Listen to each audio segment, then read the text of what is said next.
Hello and welcome to another episode of the How to CEO show. I'm your host, Murray Newlands, with Şekip from Infinite Arcade. Welcome to the show. Thank you, Murray. Thanks. Great to be here. Please tell everyone about your project and how it works. Sure. So I'm one of the founders of Infinite Arcade. We are a marketplace that helps studios to bring their games into the Web3, into the metaverse. We provide them with the technology, with the community, and with the tokenomics support to basically unlock their talent and games for the new paradigm. And in return, their games can be played by all the sort of enthusiasts of this new space if they are owners of certain NFTs. Right now, we have more than 10 million people playing these games on the arcade, and a decent chunk and growing piece within that are starting to engage with the NFT. So that's what we're excited about, to bring NFTs and the Web3 sort of principles into the mainstream. And so, what kinds of games are you working with right now? So we are focused on casual games, as the industry calls them.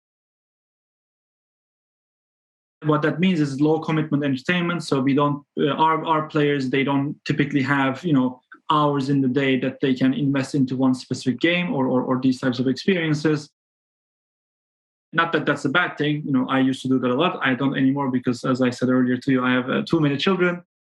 But our players, they are the casual masses. There's about 2.5 billion of them every month. And the games they play, they can be simple word games, puzzle games, arcades, shooters even. Mostly mobile. We are very much focused on mobile. That's the most sort of ubiquitous available device. And yeah, those are the games. So casual, mass casual, hyper casual. These are the types of games. And what types of player and what types of NFT do they like? So the studios don't really. It's such early days. The studios don't really have a preference, I would say. Our sort of favorite type of studio, let's say our average partner is crypto curious, interested, probably personally have been involved, but they don't really know yet how to get involved. There are great companies emerging in the space that provide deep tech and tooling to more sort of larger studios, enterprise. But our target is the 5 to 15 people teams all around the world, and they don't necessarily have the resources just yet to figure all out the details of how to build in crypto into your game, the legal aspects of it, and community and all those things. So that's what we make easy for them. What we like from an ecosystem standpoint is really anyone who wants to get engaged. It's such early days. We don't say okay, you come, you don't come, but we try to enable everybody. The early audiences are pretty much the two extreme ends of the spectrum. On one hand, you have the scholars from guilds. Our partners at NGG, for example, are a great guild with a lot of users and members from Southeast Asia, or Troy, another partner that are out of Turkey. So guilds are these new types of entities that will onboard a lot of players and help them get involved with the space, and in return they do a revenue share on the earnings from the games. So that's one end of it. People come with a very specific sort of economic motivation to earn crypto tokens in these games, in addition to the fun they're having.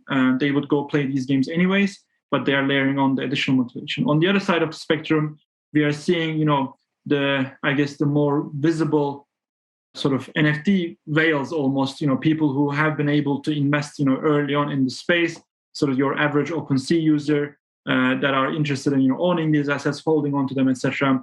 And for them, this is just an additional utility for the NFT they own. And that's what they're interested in. They do play the games and they have fun with them, but they don't really care about the earnings as the priority. But they like that there is an actual use for the NFT they own. They put it on their profile picture, but it also lets them access the arcade and play all the games there. Is this only being done with NFT art, or is this actually being done with utility tokens as well? Have you seen any movement with utility tokens? So not yet. So the ecosystem, the Infinite Arcade ecosystem is powered by the single token that is in the game. The single fungible token, to be specific, which means it's more like a currency, really. People earn these tokens. It's called TIC. TIC stands for Token of Infinite Choice. I came up with that. I'm very proud of that name. And TIC is effectively our in-game token. And when you play the games, that's what you earn. In the future, what we are building towards is in the spirit of open platforms and interoperability. We want any kind of NFT collection or any NFT-based game to come and participate, and they might let their NFTs, access these games, which would mean additional functionality. So I think Bored Ape is a great example. They're working on their own game, on fungible token, but we could do a deal with Bored Ape. We are having conversations with other similar sort of top tier collections to give their collections an expanded utility, let people access the Infinite Arcade, enter those tournaments in there, etc., for earnings or for other purposes. And then in the future, we also see a double token, world where people from the ape community, Bored Ape community, they could potentially, and there is no ongoing conversation there with them, to be clear. Yeah. I'm just using them as the sort of the blue chip top project as an example.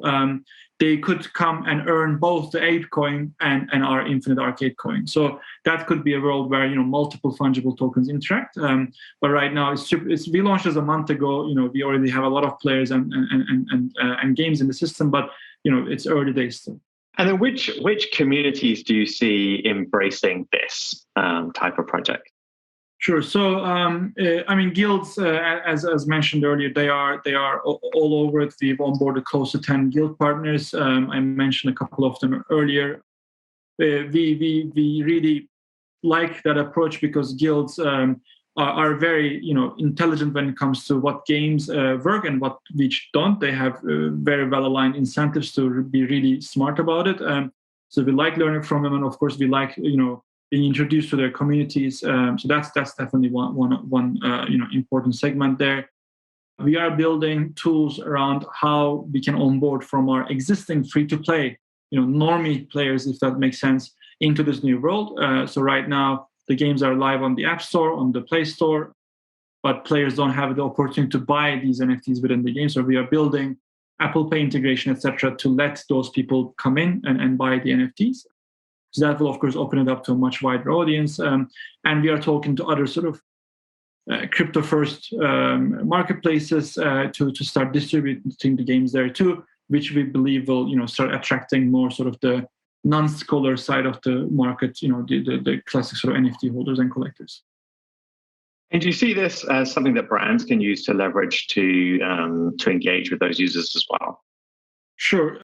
Once we figure out, and this is a UX problem, it's not an impossible problem, but it's not a trivial problem either. Once we figure out how we use the real estate within these games that are already live in front of millions of people that play them every day, how we use that to educate, build awareness, and in fact also let them transact on. Right now, typical sort of MetaMask experience will take you through 5 to 10 steps, and it's very complex. And I've been using those things for 6-7 years now, and I'm not MetaMask itself, but like similar solutions. And I keep losing money every other day in those wormholes and whatnot.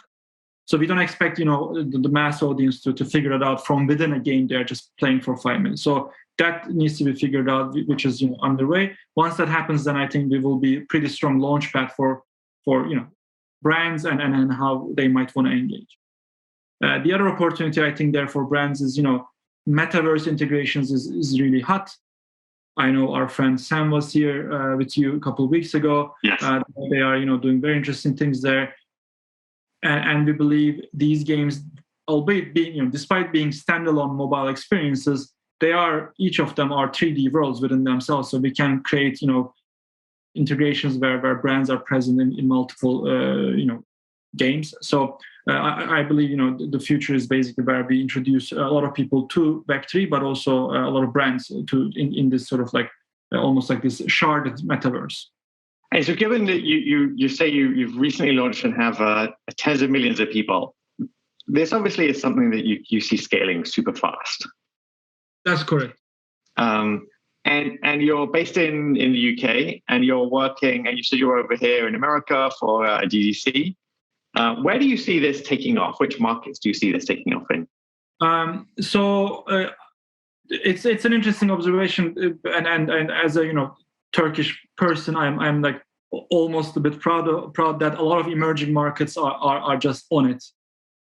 People who are just hungry and very savvy, and they are open to any kind of thing they can grab to improve their lives. Whereas in the West, there's definitely less drive to. I mean, of course, a lot of outliers, but generalizing, I realize this, but there's a lot of sort of complacency almost, and conservatism when it comes to these types of. I mean, Europe, unfortunately, where I live myself, is very slow and very sort of like regulation first, and even at sort of people level, a lot of skepticism, cynicism. Whereas sort of developing markets and fast growth markets, they're all over.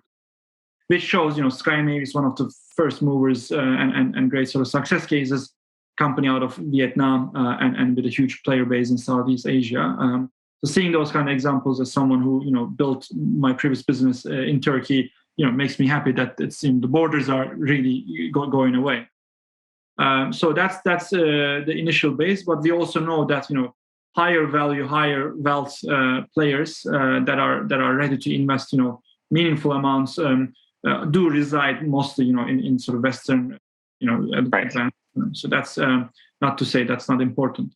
So you said that you've received some skepticism in some of the places that you've been.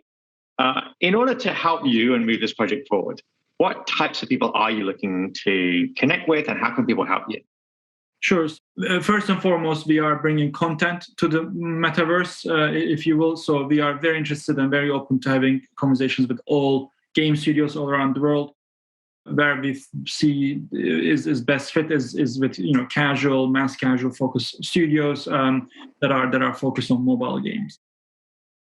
And on the crypto side of things, we are exploring partnerships with various sort of NFT collections to basically help them onboard their communities into existing game ecosystem like ours, or just explore their needs, because with our core business quota, we service over 15,000 studios. That's also a little bit how we were able to scale this so fast. So we believe we can make those marriages work fairly quickly. That's why we are very open to meeting. And then finally, anyone who wants to contribute, who believes in this, they can find us on our website, on our Discord, and get in touch.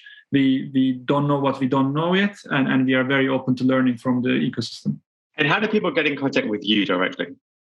Sure. So the Infinite Arcade project can be found on www.infinitearcade.com, and our Discord link is on there, and our Twitter, etc., is there. My Twitter is my name, SEKIP. My Twitter handle is pretty easy for me, at least. I know it can be difficult to pronounce. And yeah, that's probably the easiest way to get in touch. And I'm on the Discord myself, and I follow pretty closely. So we'll find them if they come to the Discord and give a shout out. That's fantastic. Thank you very much for being on the show. My pleasure. I'm Mo Newlands. You've been listening to the How to CEO show. I'll see you next time.